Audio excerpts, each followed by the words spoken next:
Monsieur Gamal Abina, une inquiétude qui revient, une inquiétude de certains panafricanistes qui s'interrogent sur le poids, qui s'interrogent sur l'efficacité, sur la portée des revendications de ces syndicalistes nigériens et qui parlent d'une revendication vaine, d'une revendication sans lendemain meilleur. Quelle est votre analyse?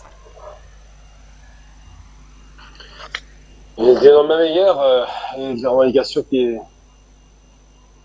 Je pense qu'effectivement, il va y avoir des lignes qui vont bouger, on l'a bien compris. Alors pour les lendemains qui chantent, c'est autre chose. On verra ce qui se passera plus tard, parce que c'est jamais évident. On est dans une phase de transition.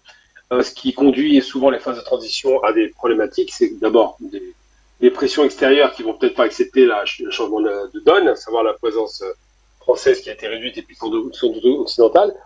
Deuxième aspect, c'est qu'il y aura forcément, il y a toujours forcément dans ce genre de mouvement des contre-révolutions, des contre-pare-feu donc, qui mettent en difficulté les autorités locales. Troisième aspect, effectivement, c'est les rapports internationaux qui ont beaucoup changé en même pas un an et qui risqueraient effectivement d'accélérer le processus de changement. Alors, qu'est-ce que ça va être positif? On l'espère, bien évidemment. Est-ce qu'il y aura des conséquences lourdes, voire des guerres civiles organisées ou d'autres complots? C'est possible, hein, c'est une méthode classique de personnes qui perdent le pouvoir, hein, ça ne se fait jamais facilement. Hein. On se souvient des différentes époques, à l'époque, avec par exemple l'ex-Zaïre, RDC qui a vu la mort d'un grand leader africain. On se souvient aussi évidemment du Burkina avec la fin tragique de Sankara. On se souvient encore récemment de la Libye avec Kadhafi, même si Kadhafi n'avait plus de parapluie russe pour l'aider. On se souvient bien évidemment de beaucoup de leaders africains qui ont été assassinés, hein, à proprement parler, pas besoin de faire l'article. Même au Maroc, d'ailleurs, il faut se rappeler quand même du sort funeste qui était réservé à Ben Barka, qui était un grand leader panafricain, hein, et un grand leader panarabiste. Et tout ça pour dire que oui, on peut espérer des lendemains qui chantent. Hein. On sait que Modibo Keïta et d'autres leaders aussi qui ont existé ont essayé de bouger les lignes, mais étaient assez seuls. On se souvient aussi de Nasser. Hein. On ne faut pas oublier aussi que c'était un personnage, une figure illustre de l'Afrique. Hein. Tous ces éléments-là ont conduit à l'assassinat de la plupart de ces leaders. Hein. Donc on voit bien même récemment avec l'affaire de Saddam Hussein qui a été éliminé proprement parlé.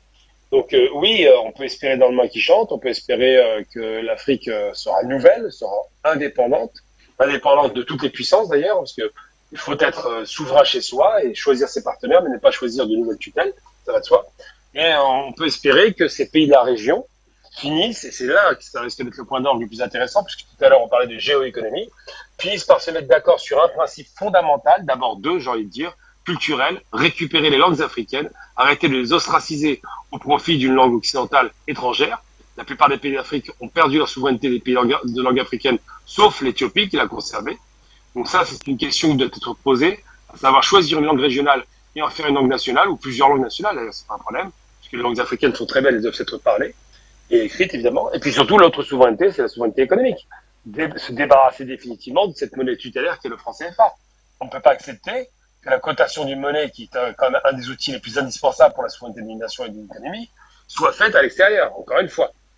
Que la cotation des denrées alimentaires soit faite à Chicago, c'est déjà pas normal, mais que la cotation de sa propre monnaie soit faite en France, hein, tout simplement, hein, et battue en France, ça pose problème. Donc réfléchir peut-être dans un second temps à l'idée de créer une monnaie souveraine, une monnaie qui serait régionale, ce serait pas inintéressant. Hein. Pourquoi pas l'Africa? Je dis souvent, mais une monnaie qui aurait une dimension panafricaine, une monnaie qui serait une devise de fait, puisque si on adosse cette monnaie à tout un tas de ressources minières, pétrolières, gazières et autres, puis de richesses par le travail évidemment, on se retrouverait avec une monnaie qui aurait une valeur sur le marché international, et la possibilité, pourquoi pas aussi, d'ouvrir des bourses de cotation de ses propres productions et faire en sorte que la souveraineté économique soit pleine et entière.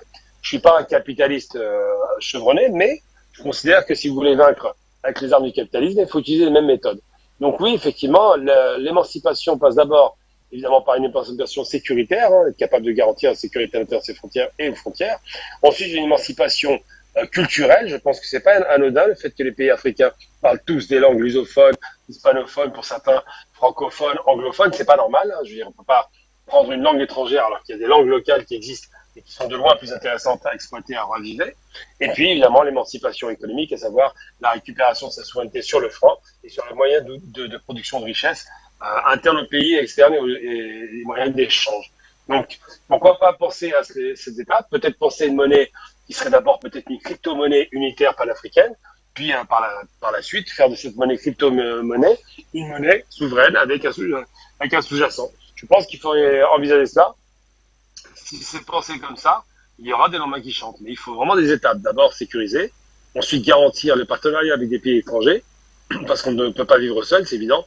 Et puis surtout, intensifier la relation inter-États africains pour faire en sorte que la solidification des fondements de ces nouvelles républiques se fasse sur la base, évidemment, de garanties sécuritaires régionales et d'armées solides qui soient capables d'encadrer et de sécuriser les dirigeants des pays. Donc oui, les normes actions possibles, mais ce seront des étapes qui seront longues, qui prendront du temps à la construction. Il faut partir sur les horizons quinquennaux, quasiment tous les 5 ans, faire des points d'étape, faire en sorte de montrer si effectivement il y a une progression, faire en sorte que la diaspora africaine retravaille avec ses pays d'origine, qu'elle soit rapatriée ou qu'elle travaille même à distance s'il le faut, et créer des écosystèmes économiques viables, qui soient pérennes et qui soient surtout autonomes de toute tutelle étrangère. Voilà à peu près mon sentiment. Donc l'économie, le politique, le sécuritaire, ces 3 éléments doivent être fondamentaux et doivent garantir pour des pays qui sont dans la région une autonomie et une sécurité pour les populations. Afrique Média, le monde, c'est nous.